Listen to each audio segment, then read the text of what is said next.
Good morning children. Welcome to online classes DEO Nalgonda. This is Veena from ZPHS Serabelli Mandal Nidmanur. Today we are going to learn about 9th class English 8th unit, that is Travel and Tourism, B reading, Father Returning Home. This poem was written by Dilip Chitre and he was a multilingual poet, means he wrote his poems in Marathi as well as in English. Not only he was a poet, he was a critic, a filmmaker as well as a painter also. He wrote this poem as a father how he feel when everyone neglect him. Okay children, come on, let us start this poem. It is in page number 161. First I read this poem aloud and afterwards I explain you line by line. My father travels on the late evening train, standing among silent commuters in the yellow light. Suburbs slid past his unseeing eyes. His shirt and pants are soggy and his black raincoat stained with mud and his bag stuffed with books. He is falling apart. His eyes, dimmed by age, fade homeward through the humid monsoon night. Now I can see him getting off the train. Second stanza.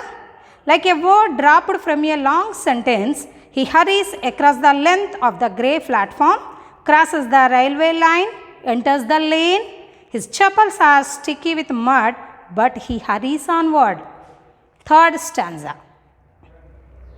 Home again, I see him drinking weak tea, eating a stale chapati, reading a book. He goes into the toilet to contemplate man's estrangement from a man-made world. Coming out, he trembles at the sink, the cold water running over his brown hands. A few droplets cling to the graying haze on his wrists. His sullen children have often refused to share jokes and secrets with him. He will now go to sleep listening to the static on the radio, dreaming of his ancestors and grandchildren, thinking of nomads entering a subcontinent through a narrow pass. This is the poem written by Dilip Chitre. Children, again I will read and explain line by line. My father travels on the late evening train, standing among silent commuters in the yellow light. Suburbs slid past his unseeing eyes. So here his father came to home late in the evening. He travels in a train, means his father was a hard worker. He do his hard work in his job and he come back to his home late in the evening. And there is a light, here is a symbolic light, yellow. Yellow means it's not a good color, means it's not symbolized with brightness. It is dim, means his feelings are very sad. And he was not interested to talk any of the passengers in the train. His shirt and pants are soggy and his black raincoat stained with mud and his bag stuffed with books. Here his pant and shirts are soggy, means wet, and he wear a black raincoat, means it was rainy season. That's why he wear raincoat, and the pant and shirt as well as the coat also stained with mud, and the bag stuffed with books, means he was a reader. He was interested to read many books, and the books were stuffed in a bag and they are falling apart. His eyes dimmed by age, means his age was old and his eyes were dimmed by age, and fade homeward through the humid monsoon night, means that was a rainy season. That's why everywhere in the whether there was moisture. Here I wrote humid means moisture. Now I can see him getting off the train. Here the father was, his stop was there, he stopped at his stop and he get down from the train. Like a word dropped from a long sentence, he hurries across the length of the grey platform, crosses the railway line, enters the lane. Here he was dropped from a long sentence means here there is a simile. Simile means when we compare two sentences with like, like or as like as. We compare two sentences or two words with these words, we call it simile. Here the poet used a simile. And he hurries to go to home because he was very tired in the work. So that's why he wanted to go to home early, a little bit early, and he want to take rest. And he crossed the railway line as well as he entered to his bazaar, his lane. His chappals are sticky with mud. Rainy season now. That's why his chappals were very sticky, very wet, but he was very hurried to go to his home. Home again, I see him drinking weak tea, eating a stale chapati, reading a book. Here again, the father drink a weak tea in his home means there was no one to care about him. He was feeling loneliness. He was suffering with loneliness. That's why he drinks a weak tea as well as he ate a stale chapati. Stale means here not fresh. And his only companion, his only happiness is reading a book. He goes into the toilet to contemplate man's estrangement from a man-made world. He was thinking about seriously. Contemplate means thinking seriously about how the world changed from earlier days to present days. The man was changing and separate from the realistic world to practical world. Coming out, he trembles at the sink, the cold water running over his brown hands. Here also another example that we understood that the father was old. His hands were brown in color. The hair of on the hands were brown and a few droplets cling to his graying hair on his wrist. So some droplets are there. He just washed his face, his hands like that. And his sullen children have often refused to share jokes and secrets with him. He had some children, but they are not interested to share the happiness, joyness, jokes or any sadness to their father. That's why he was feeling alone. He will now go to sleep listening to the static on the radio. Now he wanted to listen something from the radio, but the radio was got some disturbance. And dreaming of his ancestors and grandchildren, he just sleep and he wanted to dream about the past earlier days, ancestors and the grandchildren means future generations, past generations and future generations. Of nomads entering a subcontinent through a narrow pass. Nomads means the persons who travel one place to another with their animals. He was thinking about the nomads. They were entering into a narrow pass. Means this poem is telling about the father's unhappiness and sadness as well as his loneliness. This poem is in free verse, means there is no rhyming words and there is no rhythmic sounds. Thank you children. Hope you understand.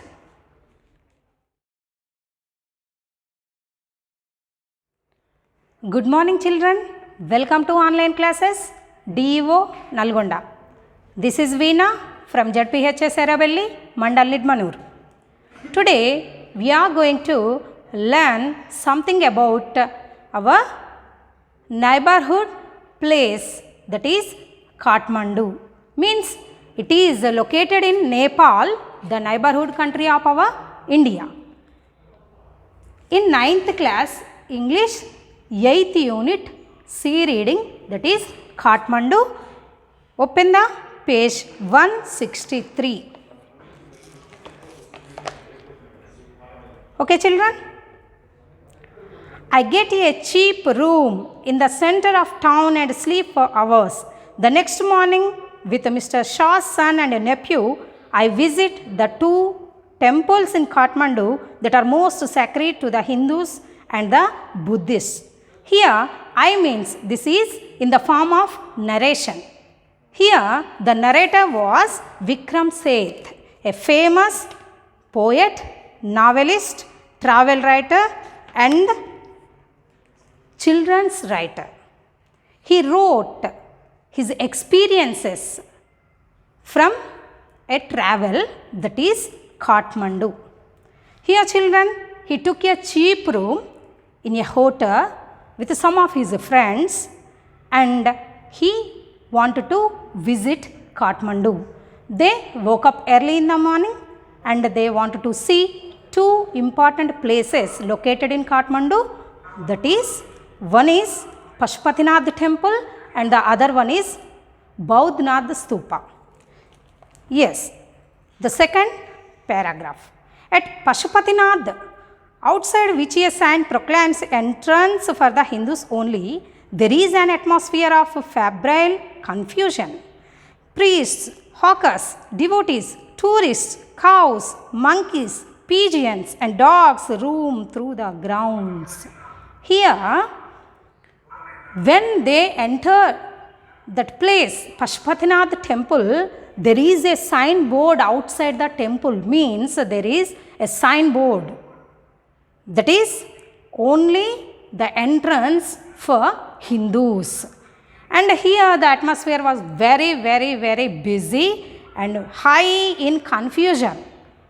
There were a lots of people roaming here and there, here and there. Some priests, hawkers, devotees, pigeons, dogs, monkeys, cows, lots of animals as well as the people were traveling and roaming one place to another place.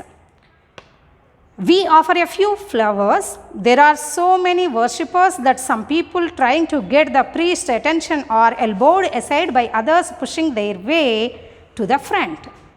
They took some flowers. As usual, we are also taking some flowers, some coconut and some other things if we wanted to worship a god. Here, the narrator Vikram Seth and his friends took some flowers to offer that god, and the priests were not attending all the visitors, all the devotees. That's why the devotees wanted to attract the priests and they are pushing one another. A princess of the Nepalese royal house appears. There is a royal house very nearby the temple. Everyone bows and makes a way. By the main gate, a party of saffron clad westerners struggle for permission to enter. Not only the Indians, not only the Nepalese, many western country people also, the foreigners also came to that place to worship the god. But there is no permission to enter into the temple because there is a signboard. The policeman is not convinced that they are the Hindus. Only the Hindus are allowed to enter the temple. A fight breaks out between two monkeys. One chases the other, who jumps onto a Shivalinga, then runs screaming around the temples and down to the river, the holy Bagmati that flows below. Here there is a fight between two monkeys, means we understood that there were so many monkeys at that place and two monkeys were fighting with each other and they were jump on a Shivalinga. Monkeys, of course, they don't know the value of Shivalinga, that's why they jump on the Shivalinga. And very nearby there is a river flowing down, that is Bhagmati river. A corpse is being cremated on its banks. Washerwomen are at their work and children bathing. There are some people who are bathing on the river, some children are playing in the water, like that. From a balcony, a basket of flowers and leaves, old offerings now wilted, is dropped into the river. As usual, we do like that. In that place also, the old offerings of the fruits and flowers, they thrown into the river water. A small strain half protrudes from the stone platform on the river bank. When it emerges fully, the goddess inside will escape and the evil period of Kali Yuga will end on earth. Here there is a belief. There is a stone, holy stone is there, there is a holy platform is there, where is near that river. If the stone, that stride or that holy place will be come out completely, that the end of Kali Yuga. At the Baudhnath Stupa, the Buddhist shrine of Kathmandu, there is in contrast a sense of stillness. Again they went to, these people, the narrator and his friends went to visit Baudhnath Stupa. There is also very calmness, and its immense white dome is ringed by a road. Here is a large dome-shaped, white dome-shaped stupa is there, and it is ringed by a road. Small shops stand on its outer edge. Many of these are owned by Tibetan immigrants. Felt bags, Tibetan prints and silver jewelry can be bought here. So many shops are there for shopping, like silver shops, some clothes bags shop, Tibetan printing shops, like that. There are no crowds here. There is no crowd. In the first temple, Pashupatinath temple, lots of crowd is there, but here no crowds, and this is a heaven of quietness in the busy streets around. The streets were busy, but here in that place only it was very calm. Turn the page, children. Kathmandu, a vivid masonry religious with small shrines to flower adorned deities along the narrowest and busiest streets, with fruit sellers, flute sellers, hawkers of postcards, shops selling western cosmetics, film rolls and chocolates, or copper utensils and Nepalese antiques. So here Kathmandu is a clear and messy and a small, beautiful, holy place, and we visit it very beautifully, and there is a scope to purchase, there is a scope to shop lots of things. There are many people like fruit sellers, flute sellers, hawkers of postcards, like that many people are there, and they were selling their goods. And not only these fruits and flutes, they have film rolls, chocolates, utensils, and some jewelry also. Film songs blare out from the radios, car horn sounds, bicycle bells ring, stray cows low questioningly at motorcycles, vendors shout out their ways. Means it's a loudly and busy, and there is a confusing place, and there are lots of noise by bicycle bells, car horns and radios and their songs, and some animals like cows, their sounds, like that.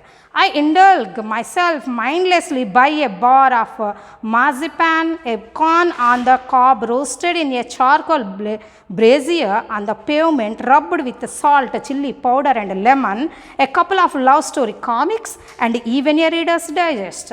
Here the narrator buy some eatable items like marzipan, means it is a paste prepared by almond and some sweet sugar, like that, and here he buy a corn to eat, as well as he buys some story books, as well as a Reader's Digest book. All this I wash down with Coca-Cola and a non-sitting orange drink, and feel much the better for it.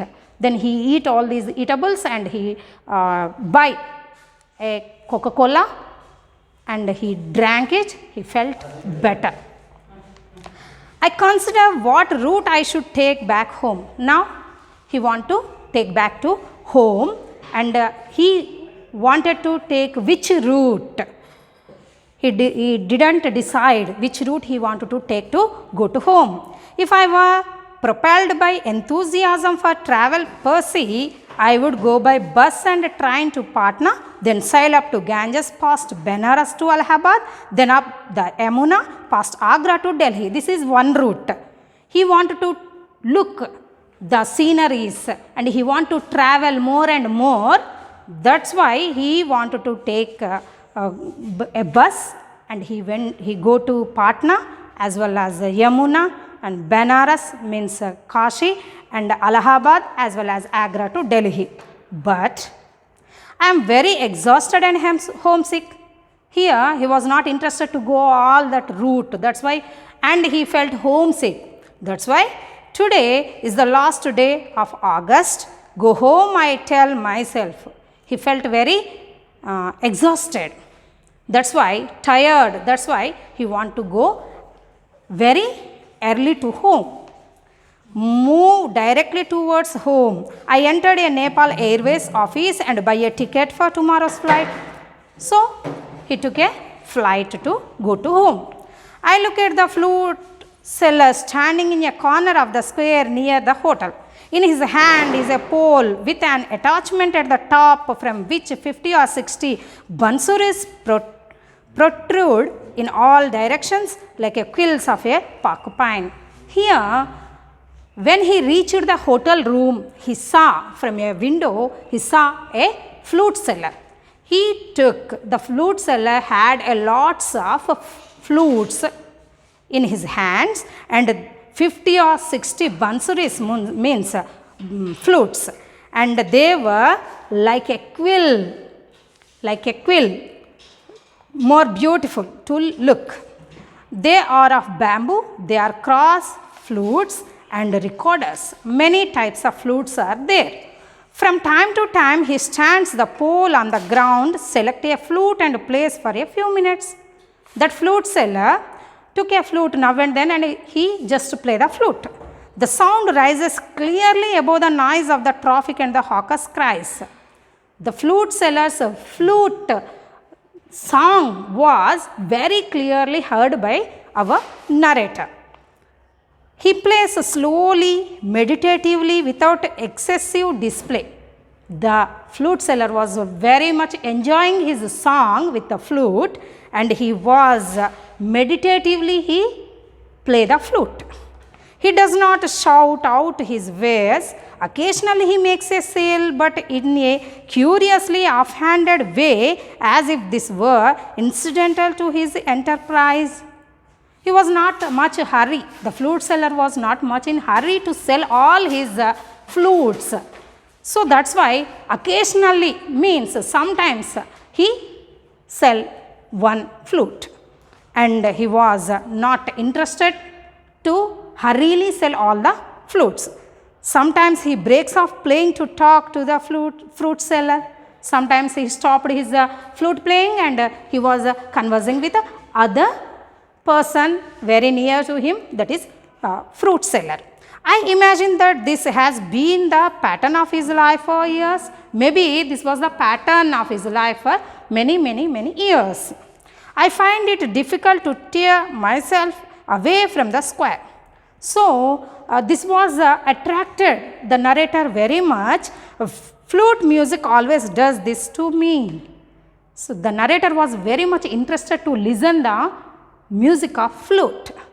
It is at once the most universal and most particular of sounds. As you know, the music is the universal language. We can understand the rhythmic sound of the music. We enjoy a lot of music, whatever it is, a foreign music or Indian music.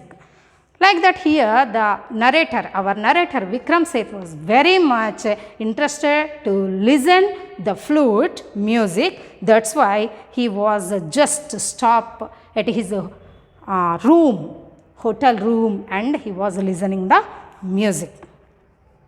There is no culture that does not have its flute.